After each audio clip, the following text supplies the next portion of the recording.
You've got to pick yourself up from the black boot of oppression. Remove it from your neck.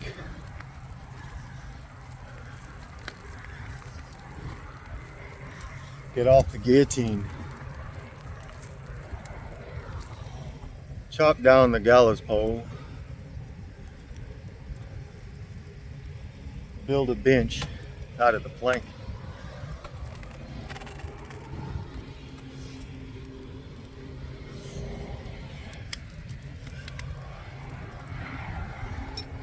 Climb the hanging tree.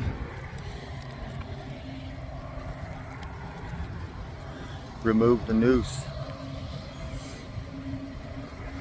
You've got to shake loose. Shake loose from the chains.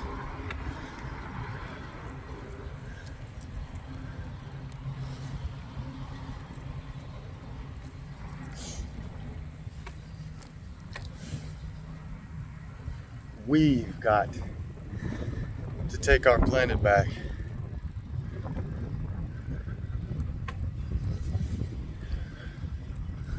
We've got to hold each other's hand, ask for help, receive the help, receive the love, look yourself in the eye, look God's source creation in the eyes.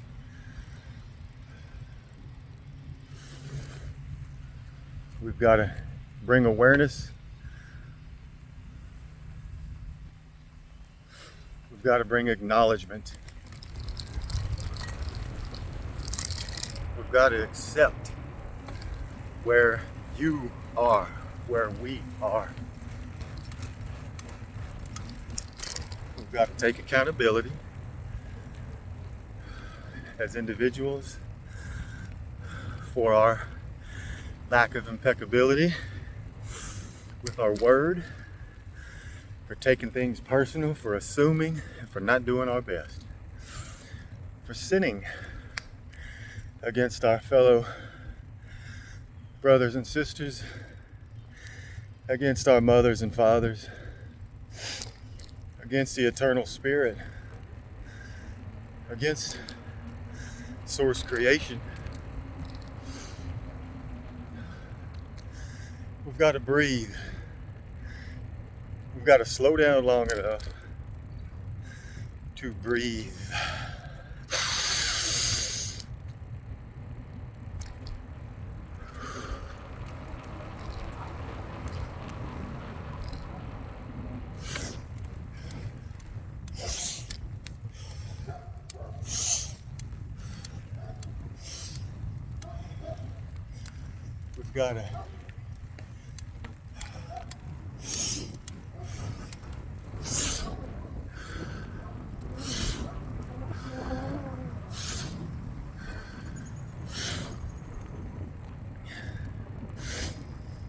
We've got to slow down long enough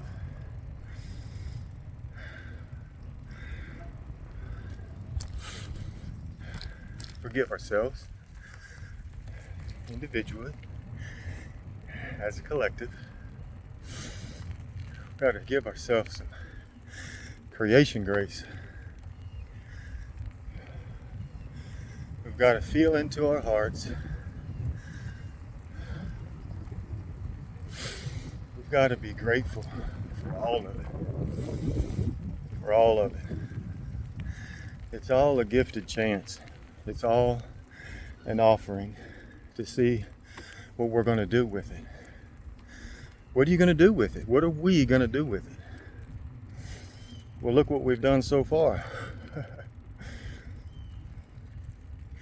Pretty beautiful, huh?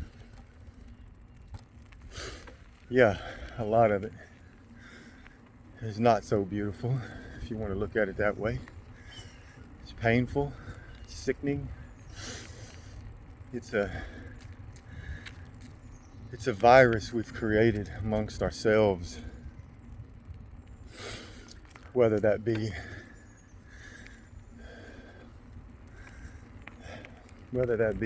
humans in and of themselves, Well, there is something else in the game, some sort of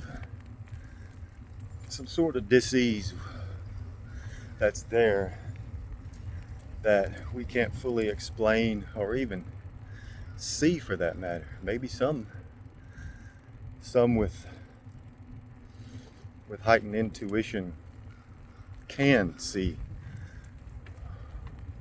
the root of the disease, the root of the pain and suffering and oppression. Excuse me. You got to release it. We've got to release it. We've got to take our sovereignty. We've got to remember our sovereignty. That we are free, we are free, we are free, we are sovereign and free. Know that.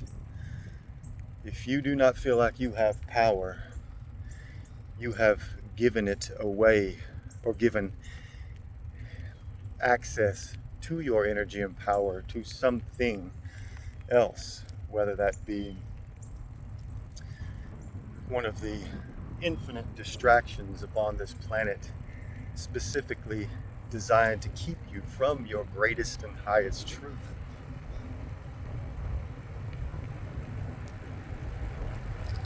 What's distracting you? How many distractions are on your plate of presence?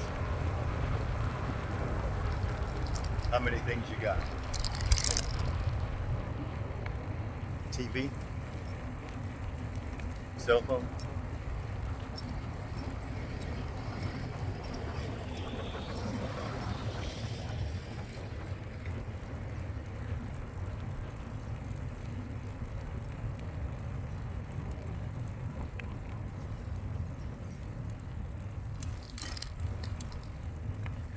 Politics? Red, blue? Which pill you're taking? Which team you're on? Bread and circus? How much bread you eat? Bread just meaning the foods that keep you unhealthy, keep you distracted. Yeah, there's a lot of delicious things humans have created. We are amazing at cooking and creating delicious food and treats. But which of those are actually slowing you down, clogging you up? Are we drinking enough water? Are we communicating with our water? Because it's, as far as I can understand it, it's sure as heck communicating with us. Nature speaks for those who have ears to listen. You listening? You hear it? The wind. Go sit under a tree and listen to the wind. Not the distractions. When you do that, what comes up? Vile thoughts. Don't know where they're coming from. They may not be yours. You can't understand where they're coming from because you wouldn't think something like that. Heavens no. But you know who would? A large percentage of the collective, which is you as well. You, me, all of us. Ask yourself, when you feel something, when you get one of those thoughts, ask your heart, is that mine? If it ain't yours, release it back to source for transformation. That's an offering, an invitation for you to do. See how that works out for you after 30, 60, 90 days. Do it consistently with intention.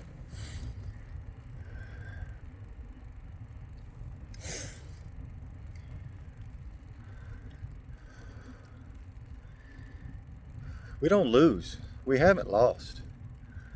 It's already done. We've already won.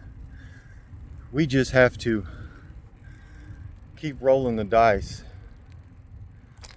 Keep knowing it is so. You have to do your part. Each of us have to do your part. You can, will, and do change the world. Believe it. Know it. Because if you don't think you can, then you won't. I believed I could. Turn that into a knowing. How did I do that? I created experiences that aligned me to my greatest and highest truth. And in doing so, those experiences taught me where I was out of alignment with what I said I wanted to be aligned with. It got real uncomfortable, but I stood there, traumatized and triggered as a young boy in a 49-year-old body, looking my soul in the soul and saying, give it to me. Tell me where I'm sinning. Tell me where I'm out of alignment, disharmonized with my true and birthright of free will and sovereignty. Show me. I asked my closest friends. I asked God, Source Creator, show me, teach me, align me, harmonize me. I am of service to this crystalline planet, this crystalline receiver in the middle of my temple, in the middle of my church, in the middle of my skull, in the middle of my consciousness. Cleanse those little crystals so I may receive a clear communication with my sacred higher self, with infinite, eternal, prime consciousness, with the divine mother and father, with the truth. Still doing it. Don't know if it ever ends. If you choose the human experience once or over and over, whether we have multiple human experiences here and are reincarnated over and over until we have enough experiences and learn all the lessons and transmute all we need to transmute. I don't know. But I know I got this one. I know I'm in it right now. I know every day there are painfully beautiful synchronistic riddles everywhere for me to not even solve, to just be grateful that I'm in them. To be grateful for feeling the pain. But I've felt enough pain.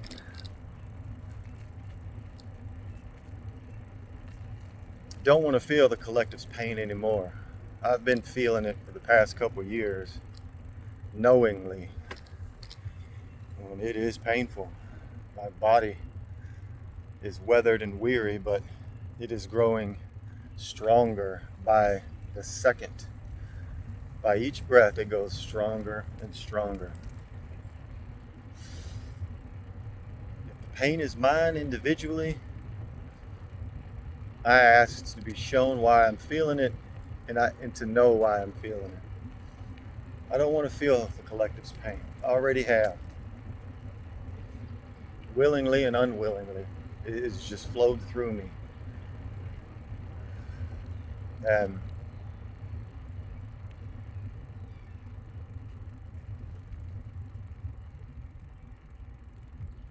I'm beginning to understand where we are at as a collective.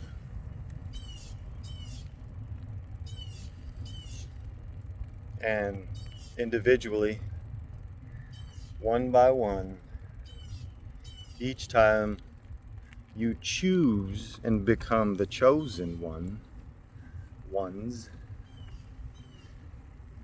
when you choose love, purity, honor, integrity, morality, when you choose Christ, whatever that means to you, to me that does mean the teachings of Jesus or Yeshua, or whatever the being's name was when it was here, Buddha, and all the other humans who were Christ, who were embodying what Christ means. Once you choose that, it doesn't have to be the Bible's, the current Bible's Christian. This is just my understanding, my opinion.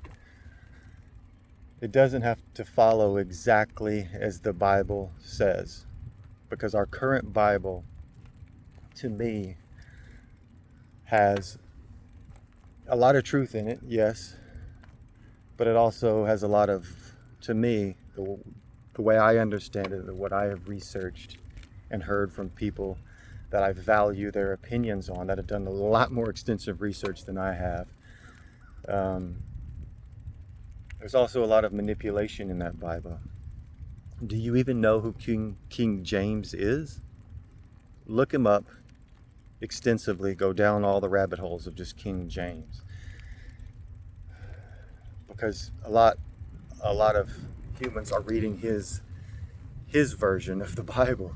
Well, once you find out who King James really is, you may not want to follow his version of the Bible, of the word of source creator. But that's for you to find out. That's not for me to tell you what to do. I'm just offering you to dig a little deeper, and not just take everyone's word for it, But to me, when you choose to purify your vessel, your soul, your mind, and ask for forgiveness for all of your sins, no matter what that is, because you are forgiven for them. I forgive you. The Creator forgives you. Christ forgives you. You are forgiven before you even committed the sins. You were forgiven, because that is part of the human experience as I understand it. You come down here, and the way I understand it, we're not being judged for what we're doing, we're being observed. Because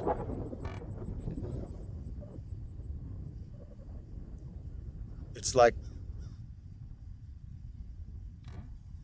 like putting the purest child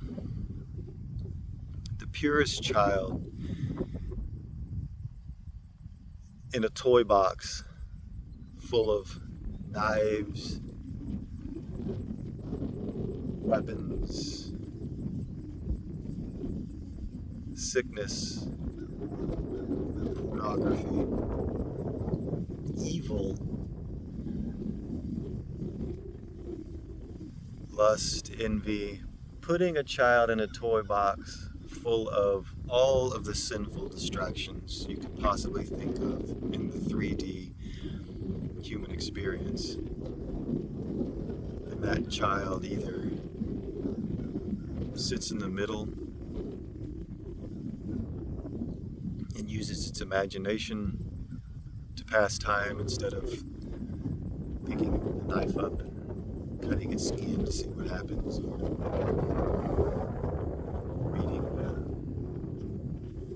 eating the unhealthy treats all around it, waiting play on the button to watch the pornography, or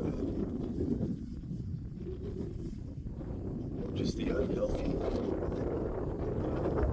pages of reality here, where the child stays pure with all the distractions around, because that's what is happening.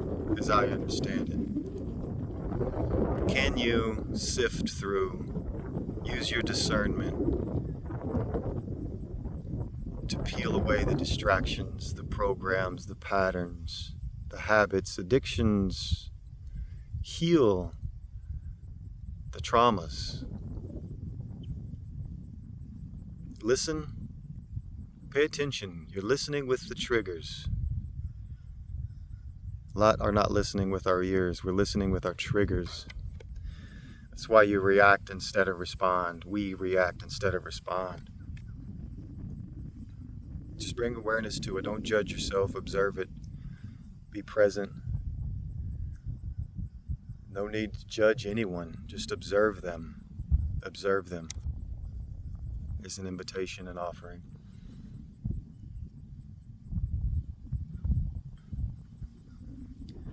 What would a Christ do? Ask yourself that. Someone said, look at everyone like they are Christ. Look at everyone like they are a wounded child, because they are, whether they're 70 years old, 17, 47. Most humans are wounded children in aging vessels, aging bodies, aging containers. Some are reversing aging. You know why? Because they know they can. You don't have to believe it. It's only an invitation and offering. But believe it, know it, and see what happens. You never know. Some of us believe, some of us know there are miracles happening. Know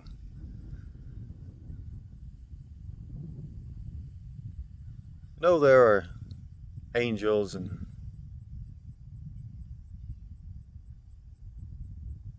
things all around us we can't explain. But we're observing, we're learning, we're waking, we are healing, and we are becoming stronger. We're grounding and rooting love with the earth. We are mirroring what those need to see, just like everyone's doing. We are mirrors for each other to show each other this is where we're at, because that's where we're at. Look around. That's where we're at. One big family. Look where we're at. Take a look at your own family, and then look at the grand family, because that's where we're at.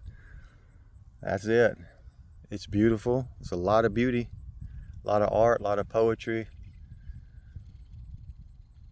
But there's also a lot of dis-ease, a lot of misalignment.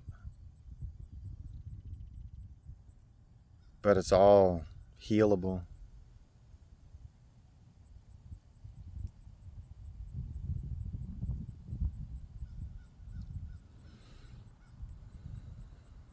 You want to know what your purpose is?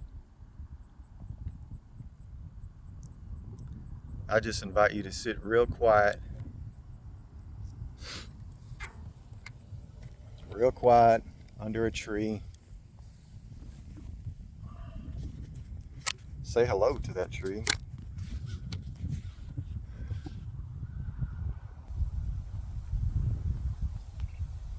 And just sit quiet. When the thoughts and the distractions come, when the fly lands on your cheek, don't worry about it. Just go back to your heart. Imagine a little flame right in the center. Just watch that flame. Dissolve the distractions. Transmute them. Send it back to source.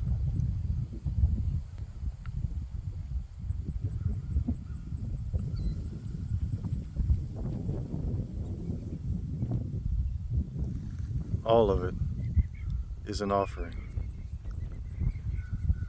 What story are you going to leave? with the offering before you.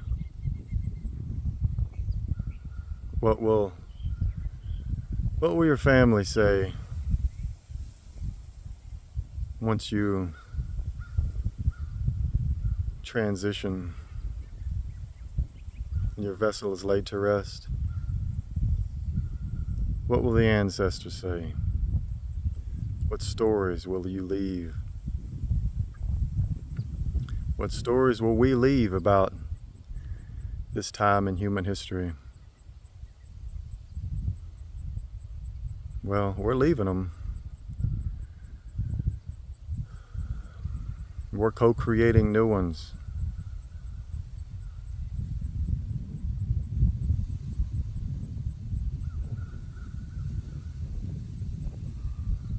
You can do it. We can do it. We're doing it. Believe it. Know it.